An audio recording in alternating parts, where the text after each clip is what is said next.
Welcome to Hanging Out with Robert, that's me. This video is composed of things that I tinkered with throughout the day. For step-by-step detailed instructions of those tasks, you can click on the links in the comment section below. This video should contain tips and tricks of things that I've learned throughout the year. Now, I only plan on leaving this video posted for about 30 days. I hope you enjoy it. Thank you very much for watching. I'm kicking off today on this replacement cylinder head for James. First thing I'm going to do is reach in there and pull out all those valve stem seals. Go. I had a head almost done. I was putting it back together and the valves wouldn't lap because they were all bent. Got something down in here. Can't have nothing like that down in here. Looks like a rubber glove. Get all that stuff out, pull these valve stem seals, and lap these valves real quick. Valve stem seals out. Easiest way is take a needle nose pliers, squeeze them, put pressure on, pull them out, one at a time. Rocking them back and forth, putting a little bit of outward pressure on them. They normally come out pretty easy. A few rocks.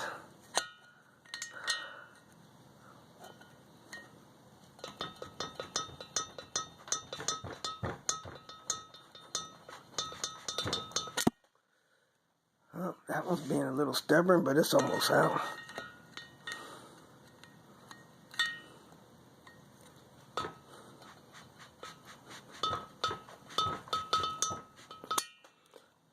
Sometimes I try to twist them. It seems to take longer twisting them. Easier just to rock them.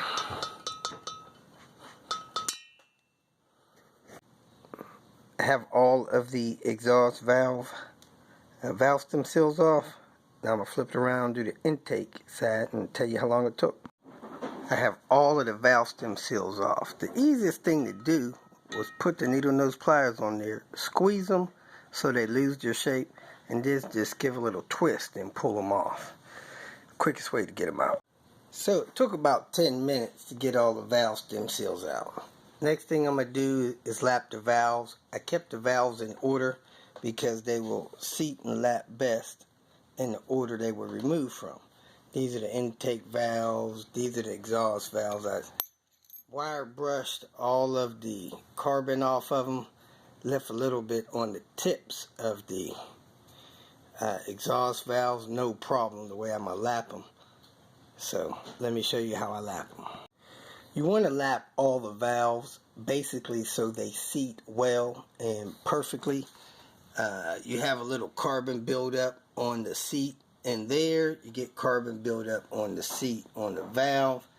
I wire brushed all the carbon off of that. So you take a valve, you put it through the hole. Oh, let me grab that it came out of.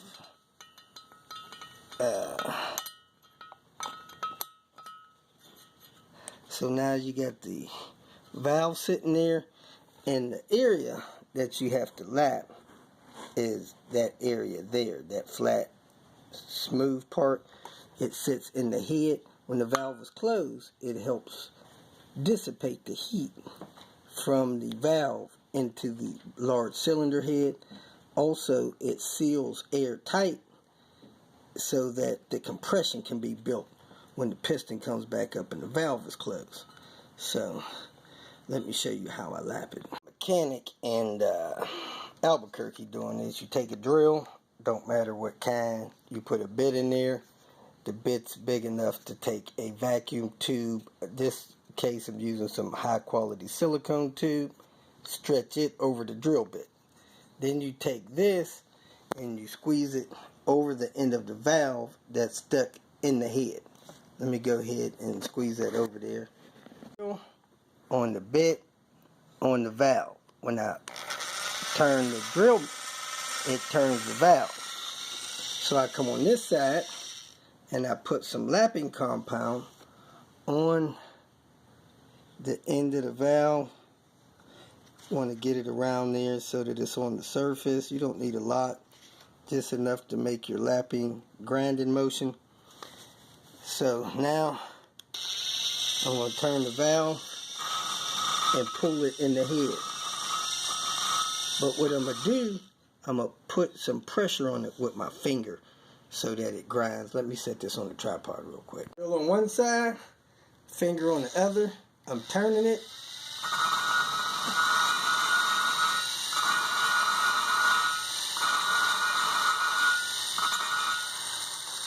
And I'm lapping the valve.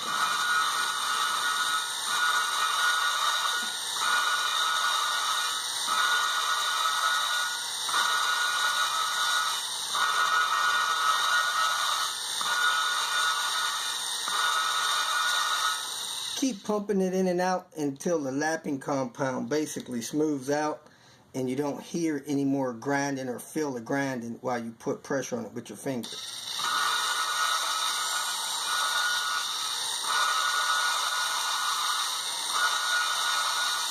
When you hear it smooth out, let pressure off of it and then push it back in. I do that about 5 times until it's like a really smooth sound. Then I push the valve out like that, wipe it off, and see if the surface appears to be the same all the way around.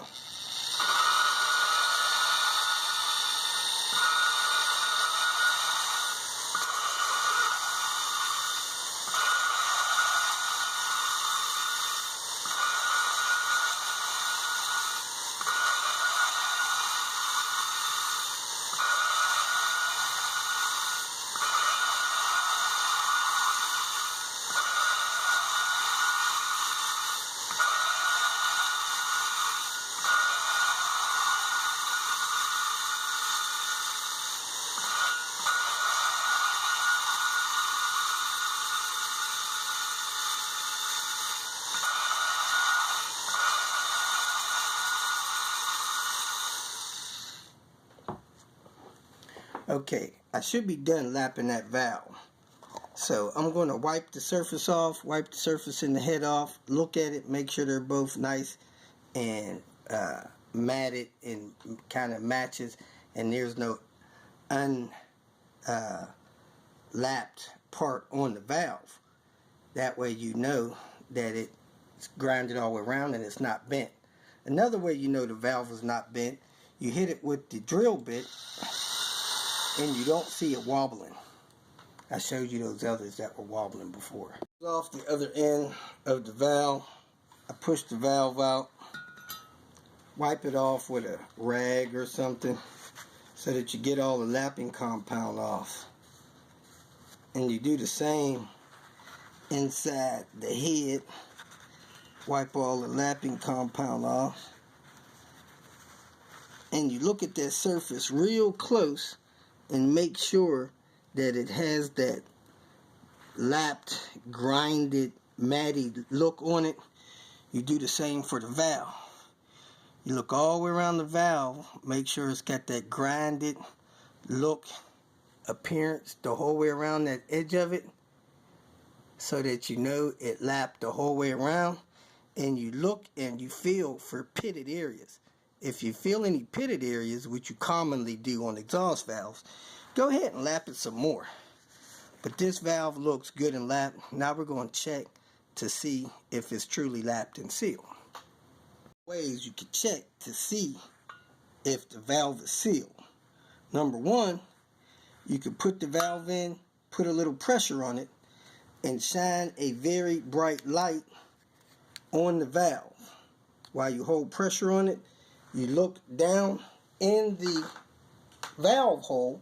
If you see any light shining down into the valve area, like the intake or the exhaust, you know that valve is not lapped. So I don't see any light that way. You can also shine the light in the area like that. You see the light coming out this hole. If there was some of the valve that wasn't lapped, you could probably see the light peeking out around the valve. Let me cut the flashlight out so you can see what I'm talking about. Flashlight shining in the hole of the valve. and you can see daylight coming around the valve till I close it off. Now you can't see no light shining around it. So what you want to do is go keep the valves in order, lap all 20 valves, make sure they seat. Lap this 5th valve. I ran my light across it. Where's my light at? And even with pressure on it, I can see little flickers of light in there. If you see that little flicker of light, that valve needs to be lapped some more. So I'm going to put some more compound on it, give it another round. One round wasn't enough.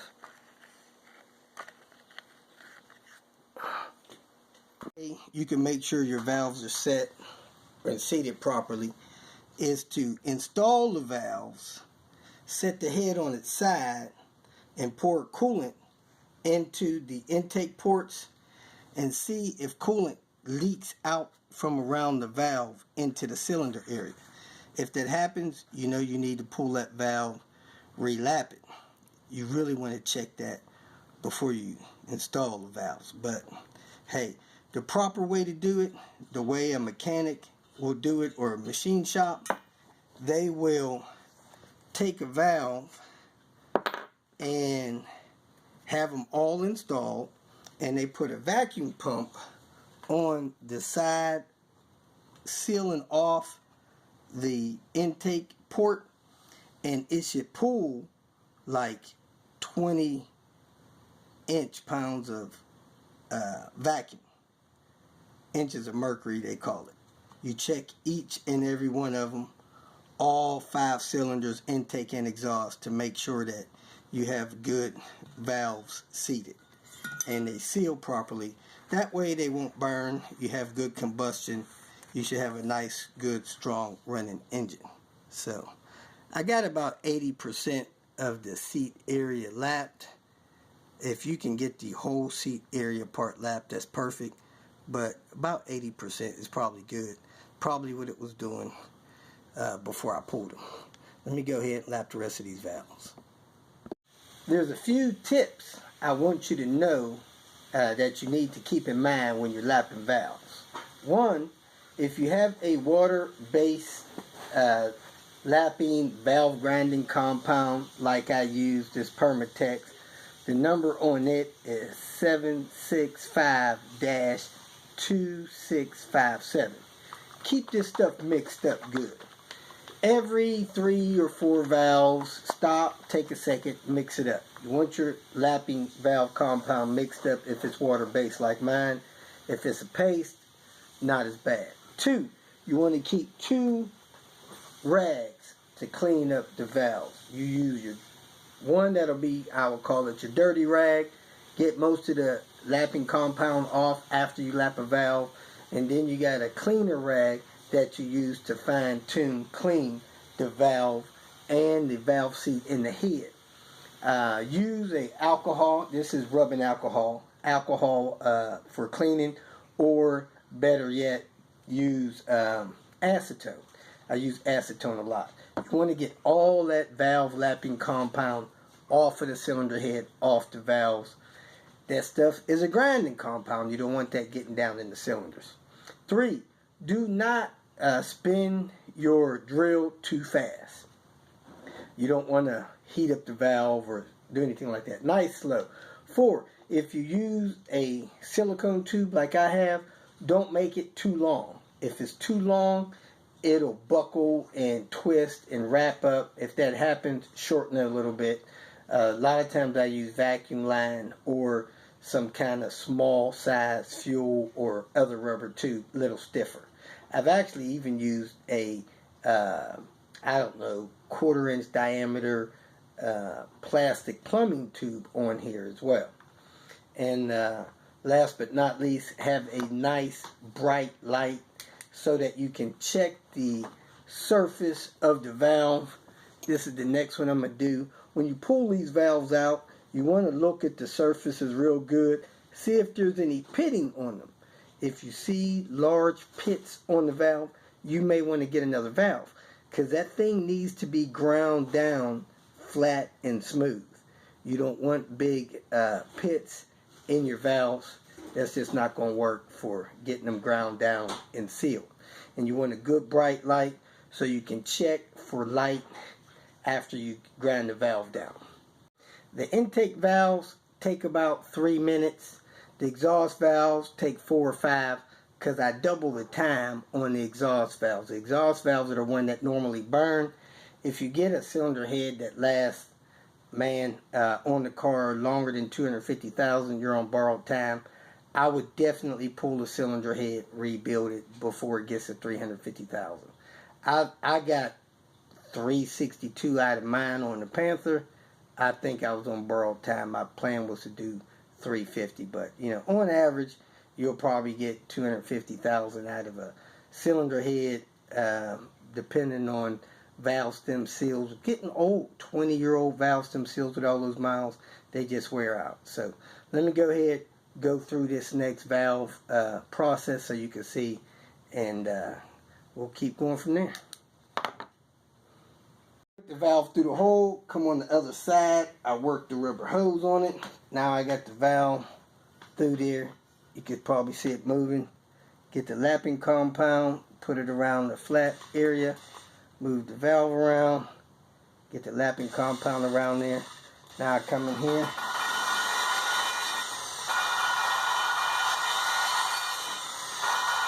put smooth pressure on the center of the valve.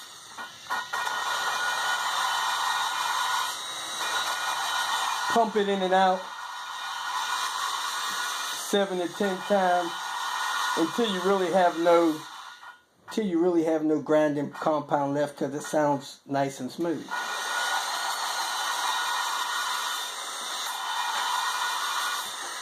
Then, because it's an exhaust valve, I'm going to reload that stuff. Again, you want to check the valve real close and make sure it don't have any pitting or nothing on there.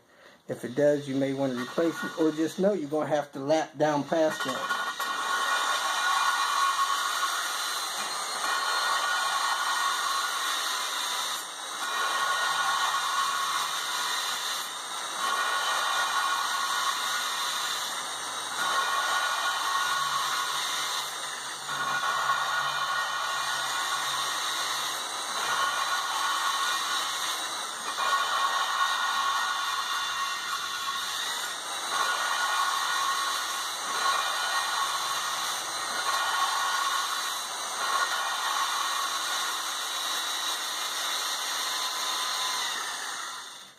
Alright, with pressure on the valve, I pulled it out of the head. Pull the valve out, wipe it real good with the dirty rag. Like I said, you want all the valve compound off of there. Look at it real close under the light. Make sure it looks nice and matte finish from the grinding compound. Wipe the compound out of the valve seat in the head.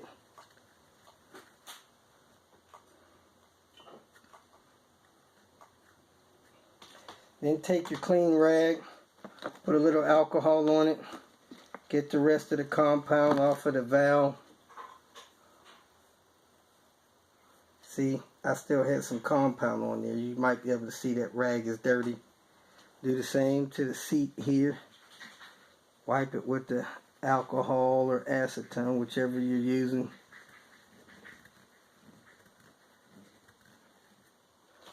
Pump the valve back in there.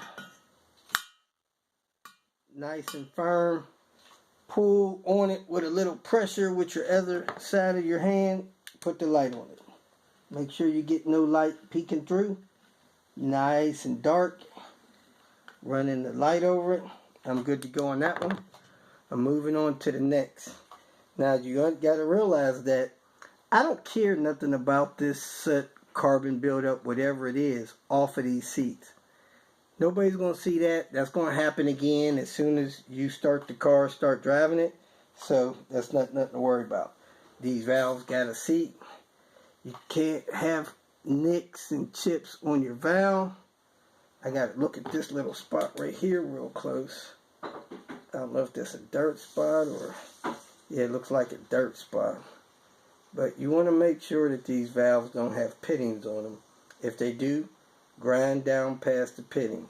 I think I'm going to grind that one down just a little bit more. I got a little, looks like a freckle on the valve seat. So I'm going to grind it a little bit more just to make sure it's not a pit. I'm all done lapping all 20 valves, shining the light on this side, making sure I didn't see no light inside the hole. Wiped them all down with alcohol, valves and the seats, and I ended up taking an hour and 45 minutes. So knocking all the crud off the valves with the wire brush, cleaning all the valves, seating them. You know, this stuff takes about 5 hours, so don't get in a rush. Get it done right. I don't know how much time it takes the machine shop to do it, but you want to get these valves right because you want them to last a good long time. I'm in Kentucky, Florence that is, about to do a cylinder head job on James S70, 98 model, burned the valve. Getting ready to replace the cylinder head. Here the engine puffing, misfiring, shaking at low speeds and at idle. Go back. Alright, we're going to pull that head out right here. As you can see, the car has 265,000 miles on it. I don't know what I was thinking. I was trying to get the light on. Well, it's got good, we got good pressure coming through there. Where'd it go? Come right here. Oh, I broke that loose. Okay. Spray right out there. Damn, I was like, I don't remember taking nothing. Oh. James burned the valve in his engine, #1 cylinder, back in November. This is April 10th, and he's been driving the car on 4 cylinders since then. You just unplug the fuel injector, he tucked the wire up and out of the way, and the car's been running like this ever since. Not sure how many miles, but I've known people to drive 3 or 4 years with a burnt valve. It's just 1 cylinder knocked out. But you do want to disconnect that fuel injector so you're not pumping raw gas through the system. Go ahead and get started. Do this fast and easy. I'm going to unplug this, tuck this to the side. I'm going to disconnect the battery, take the battery out, set it back in the trunk. Pull this air tube off, pull the turbo piping off, pull this cover off, pull this air filter box out, undo this, undo that clamp, jerk the box out, make sure nothing's connected to the sides or the back, set the whole box back in the trunk. The over-the-top pipe, loosen that clamp, loosen this clamp, took that 13 millimeter out, and then I was able to pull that whole pipe out. I took the cover off. I'm going to break the spark plugs loose because I'm going to need them for the head I'm putting in. I took the throttle body loose, the screw out of the vacuum tree, moved the vacuum tree a little bit, took these other 3 screws out, unplugged the idle air control valve, took the pipe from here over to that throttle body pipe out. Then I take the throttle cable and all with the idle air valve connected to it, set it over to the side. Disconnect the fuel line with a crescent wrench, that might be 17. Took the 2 screws out of the fuel rail. Now I'm going to pop the fuel rail up and out of the head because it's got this return tube that's threaded through there.